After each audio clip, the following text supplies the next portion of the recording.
Hi, BookTube. Welcome to Book Talks with Miss Thomas. I absolutely loved the book, The Art of Racing in the Rain, but I finally found a similar book for cat lovers.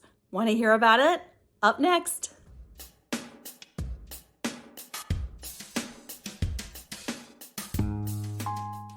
So, hey everybody, welcome to Book Talks with Miss Thomas. I'm Miss Thomas, and I came across this book that was fantastic. I was so thrilled because if you haven't read The Art of Racing in the Rain, well, you should because it's really good. It's a story of a dog. He's telling the story of his owner. So it's the story of a race car driver, but from the point of view of the dog. And it's just really beautiful. And I loved that book.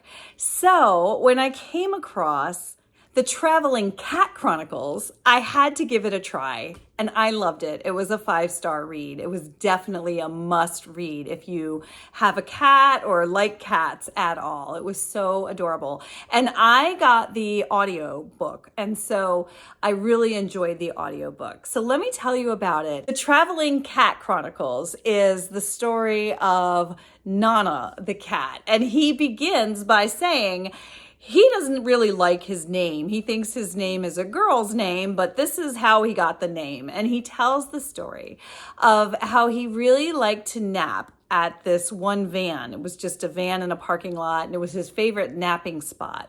When this guy named Satoru comes along and he sees the cat and feeds the cat some chicken that he has from his sandwich, he gives the cat some chicken. And so then the cat says, well, even though he interrupted my nap, he did feed me some chicken, so I guess I should let him give me a rub, So he lets Satoru pet him.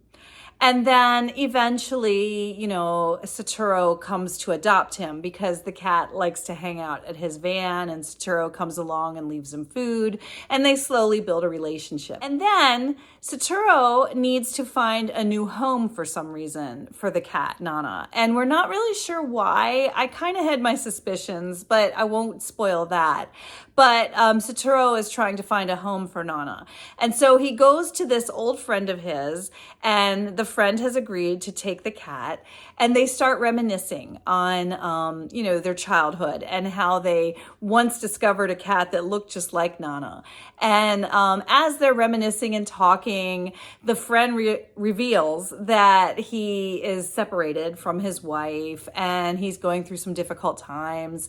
And the cat is in the carrier listening to all this, and the cat thinks, oh no, I don't want to live with you. And throughout the book, the cat, Nana, he has very specific opinions. He's very much like a cat. I thought the characterization of Nana was very true to cats in general, at least the cats that I've had in my life, and I've had a few.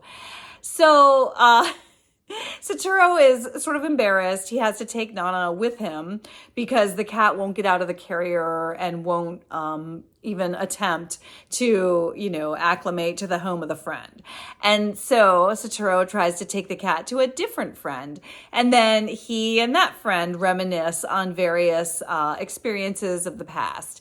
And so you get to know Satoru throughout all these friends as Satoru is trying to leave the cat with a friend who will take him. And we don't really know why until toward the end. But it was a beautiful story. I loved the way the life of Satoru was gradually unfolded through these stories that the cat was overhearing. And I loved the way the cat's character was developed. And the cat was very true to any experience that I've had with cats. So I highly recommend this book. I thought it was great. And I think you would like it too if you like cats.